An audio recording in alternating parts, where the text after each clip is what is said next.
Make it look like I've been in the. I'm miserable. Help me. I just want some chicken wings.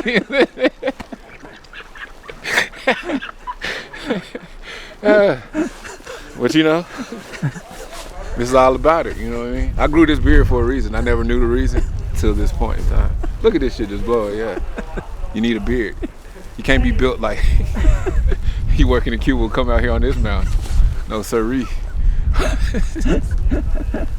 This pocket of heat I get from my hair in the winter is lovely, but just know in the summertime it's a fucking pocket of heat.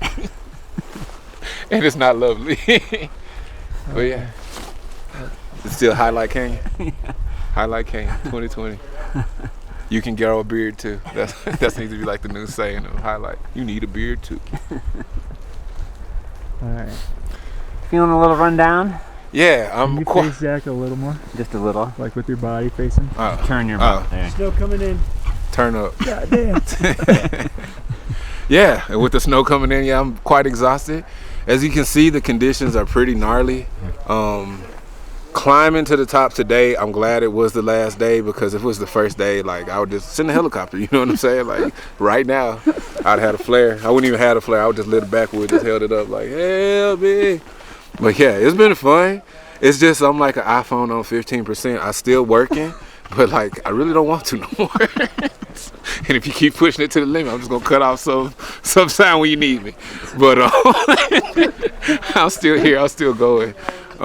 It is fun. I'm having fun. It's just you have to learn how to be miserable and still like keep going. And like, I don't know, I'm telling myself, what I love about climbing and photography is like, okay, you're a photographer.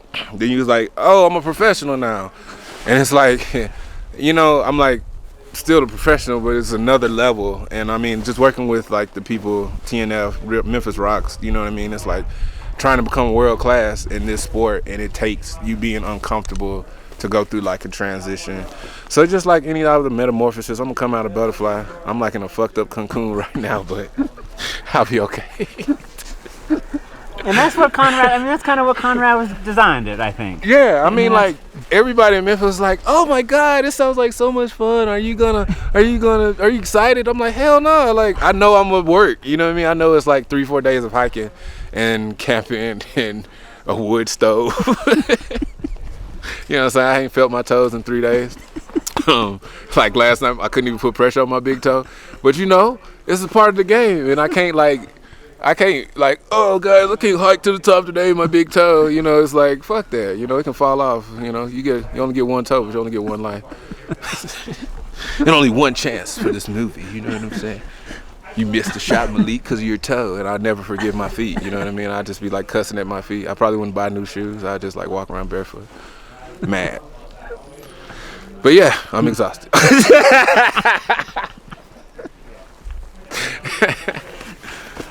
Well, you've been chopping wood, Yeah. guy up. Yeah, so interesting. On every trip I'm on, I'm the last guy to go to sleep and the first guy awake. Conrad was like, you're not gonna wake up earlier than me, and I out-old-manded him, and I was like, yeah, I told you I'd be up. Because I'm on a different time zone, so it's like, it's 6 at home, it's 5 here, and I'm like, oh, wake up, chopping wood, why you sleep, lazy? Y'all are being lazy right now. But, you know, I just want to wake up, get the day started. You know, for the people who do sleep in the cabin, want to get them warm, get the water boiling. You know, like, that's my team effort, because, like, I ain't did too much cooking and stuff. So, you know, that's my contribution of, like, being an early bird. But, like, you know, I don't know. I hate missing anything. So it's like, that's why I'm up late.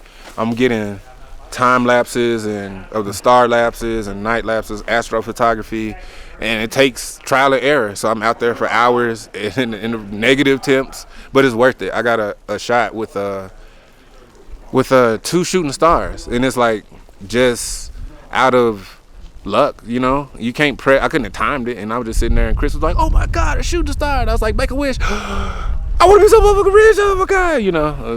What was the wish? I want to be so rich that I can leave my family generational wealth, you know what I mean? Because I don't care about money. I'm a dirtbag, just like any other climber. That's what, like, I was like, oh, y'all live in cars and camping. I wasn't climbing, but I was the first 2 parts I was doing it. So it's like, I guess I could climb. That's, something to do instead of just sitting around and camping. And When you say you did the first 2 parts, what's that mean? When I first started my career as a cameraman, I was living in like a slumlord apartment in Jonesboro, Arkansas, off Johnson. I can't think of the address, but it's right there by the university. And they had like bed bugs go through the whole apartment, and my lease was up. So I had just got a big raise at work, and I was about to get a new apartment, more money for rent. And then I had an idea, and I was like, you know what? Fuck that. I'm gonna buy a tent, and I'm gonna camp, and instead of paying rent, I'm gonna pay myself. And that's how I bought my cameras. That's how I bought my MacBook, my programs, and everything. And so, like there is nights where I'm tired, it's late, and I didn't want to hit a friend couch or go to the campsite, and I just pull up to like Walmart parking lot, let my car back, go buy some gummy bears or something. I need you to condense this story because it's a great story. Okay. But it's just like, hey, I want to get started as a photographer. I had to buy all the shit. Okay. And it's fucking expensive. I don't have any money. Okay. So this is what I did, right? Okay. I had an idea that I wanted to be a photographer, and I was like, equipment is expensive, so how can I cut costs and get money? And the only way I could do that was cut rent and pay myself. So instead of paying rent, I just fucking bought equipment. And like it was crazy. Everybody's like, do you think it's gonna work? And I was like, shit, I don't know. But I'm just chasing my dreams. And when you like, Ninth Wonder told me years ago, when you start running for your dreams, there isn't no finish line. Just keep running. And that's all I've done since that day. And here I am in Bozeman, Montana. I can't point to you where it's at on the map, but it's like worth it. You know what I mean? And that just came from chasing that dream, chasing that feeling that I had to do this. So did you cut rent and you moved into your car for some months? Yeah, like 6 months. So I just need you to say something like that. So start with like, so I cut my rent and I... Okay. So I cut my rent and I started paying myself for 6 months, and that's how I was able to afford all my equipment.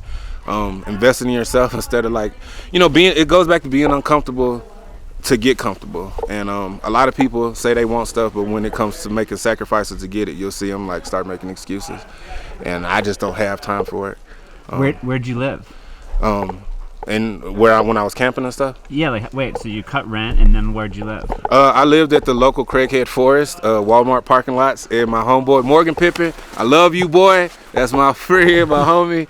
I crashed on his couch like mean, like he's my main homie. Like, I ain't camping, can I come through? Yeah, bring a 6-pack. All right, bet, I'm on my way. You know what I'm saying? But yeah, I just anywhere that'll have me. So you're shooting pictures and shooting video. You're documenting this trip. Yes. Why does any of this matter? Like, why take these pictures? What are you trying to show? Why do this? I believe that everything is history, even like this conversation. So like, what I just said is past, even though I just said it like I can't get it back because time is always moving forward. So with that being said, every moment that happens is historic. And to be out here to document these people in these conditions for the first time is historic. Salacio will forever talk about this to his kids, like the people in the neighborhood. It's just a whole new vantage point. And if he took this trip and nobody shot a video, took a picture, I mean, it still matters to him personally, but like we're trying to make it matter to a lot of other people or inspire other people to like reach up. Like, it's never over. No matter where you at in life, no matter how downtrodden, no matter how dark it is, like, life is contrast, duality, the ups, the downs, the dark, the light, the good, the bad. So like, no matter what it is, keep pushing. Find that one thing that you believe in and keep going. And it's important to document that. And it's like, no matter what you think your situation is, you can be working at Red Lobster as a fucking dishwasher. That shit is important because you're a human and you're alive. And life is a blink of light between two infinite darknesses, so get it while you can. You picked Salacio up to come out here. Yeah. Tell me the story. Start with, set it up. Yeah, so like I wake up early because like, I don't want to miss the flight, and I make sure that I get him. And like when I pull up, he's already waiting outside. Like, say his name a little bit. Oh, start over. Yeah. Okay. I wake up to pick up Salacio. Like I'm an early bird, of course, and I don't want to miss the flight. And I pull up and Salacio's already waiting outside for me with his pack. And he's like, "You ready to go?" I'm like, "We need to shoot a couple scenes, And he goes to talk to, say goodbye to his grandmother and his grandfather. And I just kind of, when you watch this and see the scene, like I stayed off because I could really feel the energy. It was kind of not as like I would hope for someone leaving for a week to go do a extreme dangerous sport. But you can tell Salacio wants to love. Like, he wants love to give love. You know what I'm saying? Like, he hugged his grandma as he left, and like she didn't hug him back. And you know, that fucks with me just watching it. Because, I mean, like, here's a kid who, like, just needs love. Like, someone tell you, like, I love you, I appreciate you. You know what I'm saying? Like, this whole week, the reaffirming, like, statements that he got from us, like, on his birthday, he woke up and cooked. If my birthday, I'm gonna wake up and roll up. I'm not finna cook shit, like, bring it to me like I'm a prince or something. It's my day. But, like, he gave to other people, and that just shows, like, how much love he has to give, and how many people wouldn't even, like, give him the chance a day to show you that side of him, or, like, you know, you just judge him. You know, stereotypes are like stereotype, where it's just like, I already think I know you, or put you in a box, and it, like, puts a cap on your importance as a human. And I hope this just, like, opens the bottle up to show that, like, stop judging, and, like, really get to know people, or just be nice, give people a chance to, like, you know, show appreciation. You go get some fast food, hell, they say thank you, have a nice day, I appreciate you doing this for me, because it's like a two-way street. There's just so many people that, you know, don't feel worthless, and, like, I just want to I wish I could tell everybody, you know what I'm saying, I love you all for what it's worth, you know, the commonality of suffering, we all going through it. But if we can all, you know, get out of our own lens of looking at, you know, our own way, and start, you know, looking at other people and having some compassion for our fellow humans, that would be fucking awesome. Is there a moment of video or stills or just shooting out here that, like, what's been the best? What's been good? I mean, a lot has been good, but this morning with the skiing was pretty fun. I ain't gonna lie. It was like, even just as a cameraman standing to the side, it was pretty high octane. Salacio was like balling, and Champ took a fall, and, like, he literally, like, fell and had snow all over his face. And I was, like, rushing. I dived in the snow to get the shot, and I'm like, rub some more snow on your face. He's like, no, man. I'm like, if you don't rub the snow on your face, we're gonna have a problem.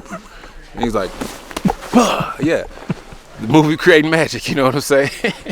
I'm sorry, I like to catch stuff as it happens, but I wasn't there, so guess what? Again, sir. One more time. In scene, thank you. Will you just set up the story a little bit? Like, what happened this morning? What was the mission? If the mission was to put people whose first time are on skis to go as fast as they can. I don't know if this is a smart mission or a dumb mission or dangerous. Wasn't no trees, so it's like, you know, hit it, go for it. But when I seen Salacio go at like 65, I was kind of scared. And then the girl was like gonna try to stop him at the end, and someone at the last. Someone at the last second said, fall! And Salacio was like, it, like, saved everybody's life. He would have, like, made it over the creek. I don't know if he would have landed, but it would be like, oh no. Did you shoot video of Conrad skiing yesterday? Yes, okay, I did. So that's how the story starts. Like, okay. Right? You know what I mean? We saw you. Yeah. Like, we saw Conrad skiing. Yeah, and Conrad, like, casually skis. He just, like, hiked up the mountain 4 times for fun. And, you know, blink of an eye, he's down the mountain range. But one time I got him to cut by me, and, like, before you know, he's gone in blink of an eye. But to see Conrad in his true element, like, in all of his elements, you know, it's like with these climber movies where it's just so fixated on the climb. And, like, yeah, they have the intimate moments of, like, you know, he talk about Alex, or, you know what I'm saying, things like that. But to truly be around Conrad, to truly see his personality and, like, the fun-loving, you know, like, worry-free, like, it's whatever, man. And, like, I don't know, it means the world, like, for Conrad to support me. Because, like, when it came to my climbing photography, I had just started climbing a few months when I met Conrad. And, like, I was shaking on top rope, and he was like, yo, it's fine. You know, like, take your time, get to the top. Don't worry about it. Like, he wasn't judging me because, you know, like, I don't know, this is world-class climbers, and if you feel like you can't keep up, then it's like a chip away, but he always lifted me up.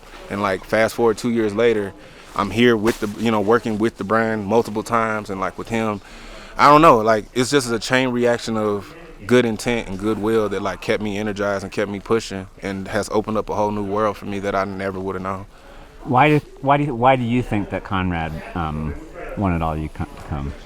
I mean, as much as, like, people want from Conrad, I think he would love to give back. I mean, at his age and where he's at in his climbing, he's not finna go summit some new route, or, you know, it's bringing up the next generation. And it's not even the next generation of climbers. I mean, like, yeah, we're inspired, and, you know, like, I'm gonna hit the gym harder when I go back home, but, like, next generation everything. Like, I'm a photographer, and it makes me want to continue to, you know, harness, get better at my craft and climb more, just so I can stay around. And, like, from this point forward, like, you know, I say every picture I take is the best picture I've taken because it's accumulation of every situation I've ever been in. And so, like, being with him and climbing and, like, true expertise, it just, like, sharpens my sword, like, tenfold. And, you know, I think he gets a lot from us. We give him an energy that climber bros don't give him. You know what I mean? Because, like, yeah, we climb and shit, but, like, I don't give a fuck about that. You know what I mean? Like, I care about him as how do you feel today, Conrad? You know, I ain't going to ask you 20 questions about Meru. I don't even know what fucking country it's in. You know what I'm saying? So it's like, how are you? You know what I mean? I don't think, like, outside of his personal circle, he gets that too much. He goes to these festivals and it's like hype. You know what I mean? And it's like, I met Conrad. That's what I like about, you know, being from South Memphis. It's like the star of the sport is like, I understand how important it is, but I'm not like starstruck. So it makes me approach him as an individual and not a superstar. And a moment ago, you were kind of stumbling into the funniest joke of all time, which was like the Tommy and Alex. Like, because you've seen those movies and you like those. Yeah. You know, how would you describe those? Like, the joke was, what did I say? Alexandra. He was created in a lab. I like stole some chin hair and like mixed them together to the Ultimate Climber. But you know, those movies, they have their little intimate moments. Like, yeah. Tommy's talking about Alex. Alex talking about Tommy. Yeah. Like, are they gonna do it? You know, and you dig that. Yeah, no, I love like their banter and like Alex's dry humor. I can't wait to like be on an expedition with him. Like I stole his line of like, we're true alpinists now. You know, I've been saying that today. Like, yeah, like a true alpinist. You know what I mean? Because it's like, I don't know, Alex and Tommy, you could tell that like they're the complete different opposite that like hooks together like so perfect. And I don't know. So what's the joke you've been saying today? Like, look at us, or Alex. Oh, we're like alpinists. Oh yeah, like real mountain. we're real alpinists now. You know what I'm saying? It took me 40 minutes to walk up here. I'm no longer a street or hood dude. I am an alpinist. You will approach me, call me by my correct titles from now. Malik the Alpinist. I'm not even a Martian. I'm an alpinist now. I can look across the canyon at where we were at yesterday. So it's just like being this high on the world is amazing. I mean, like, Canada's right there. I see Drake. You can hear his music. His new album's leaking right over the horizon. And what kind of movie are we trying to, like, what are we doing out here? The filmmaking. You're part of the filmmaking crew. Kind of. But, I mean, like... What are we trying to do? We're making a human movie on Real Rock. So, I don't know when y'all watch this, Climber Bros. I'm sorry I keep calling y'all that. Don't hate me forever. But, Climber Bros, I don't know how you gonna feel, but, like, this is a human movie. Rock climbing don't matter right now in this movie. It's just like a bleep. It's like an introduction to humans. I want you to care about humans. Yeah, for real. Humans climb shit. Climbs don't climb stuff. And it's like, it's way more interesting to hear, how did you survive to this point? Because like I said, the commonality of suffering, we all have things going on. And just in passing, we get so caught up in our own that we don't even see it. And this is bringing like passion to the forefront, like surviving skills to the forefront. And I ain't talking about like on Meru, you ain't 8 or 4 days, like, in the hood, you ain't ate for a week and your brother got shot, and you know what I mean? Like, just circumstances that the average human couldn't even fathom is normal where I'm from, South Memphis. And it's like, if I can survive there, I can come up here and survive. And we're showing a group of people making that adjustment. And that's what this movie is about. I mean, hell, me included. I'm up here like on 10% now after this. So. Well, you've gone through shit too, man. Yeah. Right? Where you come from? I mean, it starts at birth. My parents were addicts, you know what I'm saying? My mom was high when she gave birth, My grandma raised me. She adopted me and moved me to Utah. And she moved me to Utah to try to give me a chance. I was in Utah 10 years and moved back to Memphis. And it went from like, white suburbia to like the poorest conditions. So I truly got to see both sides of the track. And just, with that, I'm like self-made. Everything that I've earned or like gotten came from like extreme hard work. But I try not to dwell on too much what happened, because it's like, truthfully, in grand spirit, nobody cares. We love stories, but like if Aladdin at the end, he was still stealing bread and about to get his hand cut off with a poo, nobody would love that movie. It's the hero's journey. You got to start here and go there. So like, yeah, a lot has happened to me. Most recent, I lost my grandmother. and that's like it's a big transformation. I was taking care of her. I was by her side when she passed, you know, up to her last breath. And like where I'm at, I've lost a lot. Like my brother was killed when I was 5, cousins killed 16, 17. Most of my friends and family, like my closest, are like dead. And but I've never known grief like this. And like that's something that I know that I prepare to carry with me. The first night in the cabin, I got emotional. I was crying and shit. Everybody was having fun, but it was just like we was freestyling. I rapped the line, and it was just like, you know, Helen Martin, there'll never be another. I just spend most of my days drinking and missing my grandmother, and it's like it's hard for me because I'm at the top of my dream list. You know, like there ain't really bucket list. Like I've pretty much done everything I want to except like Daredevil crazy shit. That's why hence here. But like. From this day, from December 7th forward, every day, like I do something great. It'll be, I wish, you know, she could see this or, you know. But that's just something I carry with me. And it's like for me to hold, but also for me to know that like her legacy, it goes through me, you know. A lot of my ways and how I work hard and shit, it comes from her. And the virtues and the stuff she instilled in me, and you know I carry it with me every day, and I know no matter what happens that I ain't gonna ever stop. I ain't never gonna give up. I mean, anything can happen. My favorite saying is I don't care what happened to you, what you gonna do about it. And that, like when my mentee got shot, Damon. He was laying in the hospital. We didn't know if he was gonna walk. You know, I had to tell him straight up, like, you're going through something that majority of teenagers will never face, and you have to work twice as hard to get to where they started. And I love you, and I'm here with you, and I'm gonna help you get through it. But like, you gotta push through, because at the end of the day, ain't nobody gonna have sympathy for you.